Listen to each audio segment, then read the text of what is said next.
Okey, bila kita nak mulakan dengan software editing Edius ni, kita perlu ada satu software. Software Edius ni kita boleh dapat, tak kisah version 5, version 6, mana-mana pun kita boleh cari software Edius. Satu software editing video yang mudah untuk kerja. Okey, kalau kita lihat di sini ada satu software. Nampak tak? Ni software Edius. Software ni sebenarnya anda boleh dapat daripada internet, anda boleh dapat daripada mana-mana yang kita bolehkan belajar dengan software Edius. Okey, bila kita dah double klik software ini, dia akan hasilkan begini. So bila kita hasilkan begini, dan anda harus lihat di sini ada tajuk yang perlu anda letak. Okey, lihat tajuk ini. So tajuk ini kalau boleh jangan letak dalam folder C. Kalau boleh letaklah dalam folder D ataupun folder-folder lain. Okey, so dalam software Edius ni, di sini kita boleh letak tajuk projek kita. Apa projek yang kita nak buat? Okey, so ini adalah salah satu contoh. Kita akan letak satu tajuk kelas online.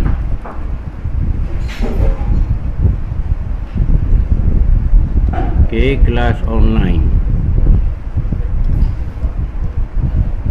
Okey, so di sini pula anda akan lihat banyak seperti format apa yang anda nak gunakan. Okey, ini ikut size.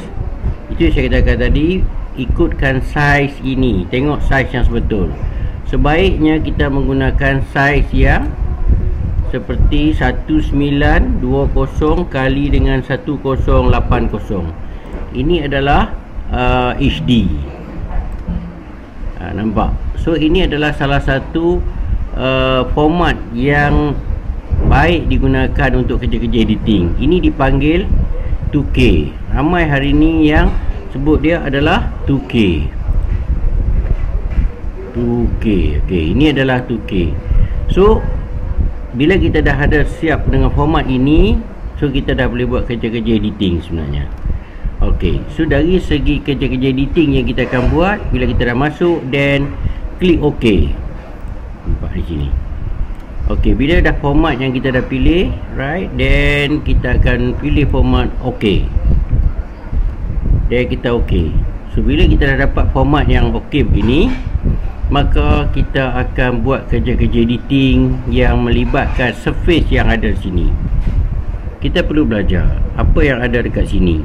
Seperti di sini adalah monitor pertama, monitor yang kedua. Kalau monitor yang pertama ini, fungsi dia untuk apa?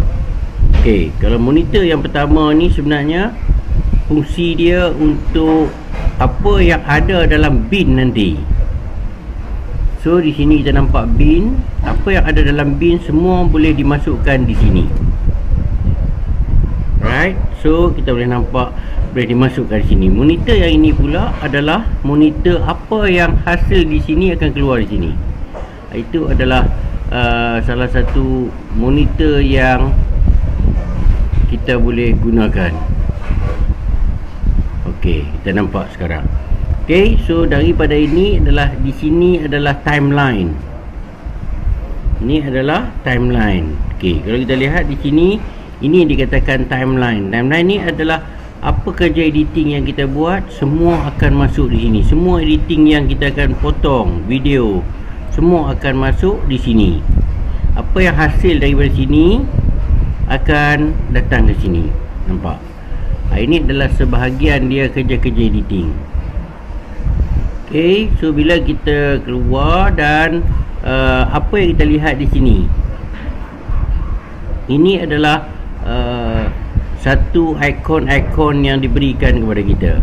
So ikon-ikon ini semua sebenarnya seperti kalau kita lihat, bila kita lihat satu demi satu, ikon di ujung ini adalah sekuen. Sekuen ini adalah untuk bila kita nak buat sekuen yang bertambah. Contoh, nak tambah lagi sekuen baru ataupun timeline baru, nak tambah lagi timeline baru. So kita just klik sekuen ini saja. Ini adalah sequence.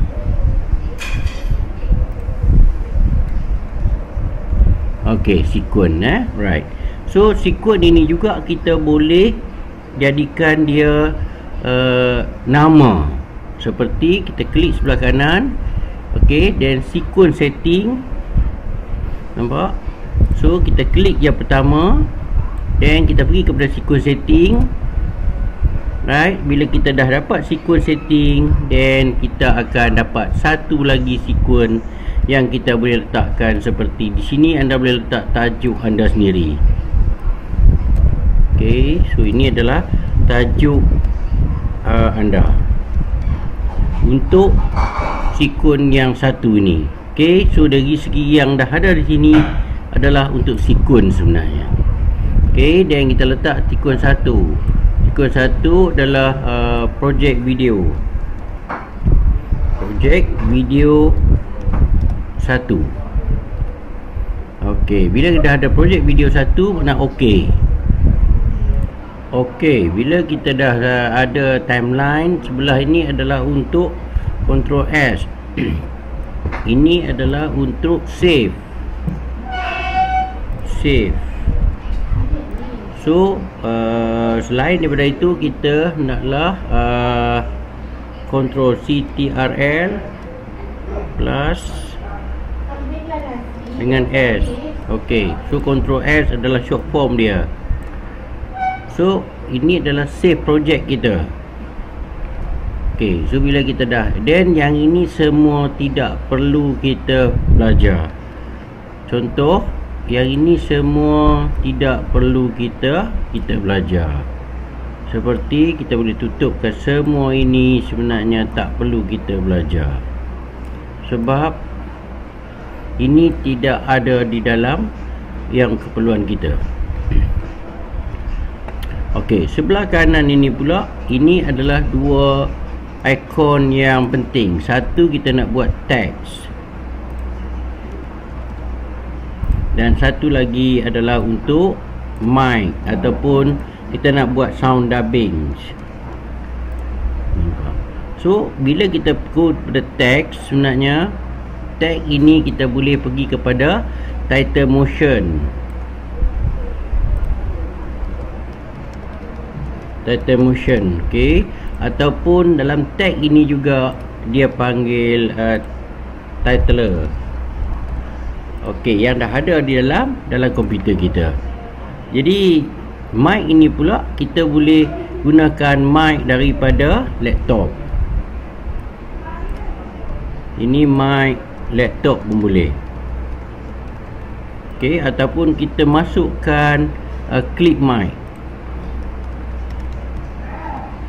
Okey, maknanya banyak gunaan dekat ikon sini sebenarnya. Okey, so kita akan sambung kelas nanti dalam episod yang akan datang.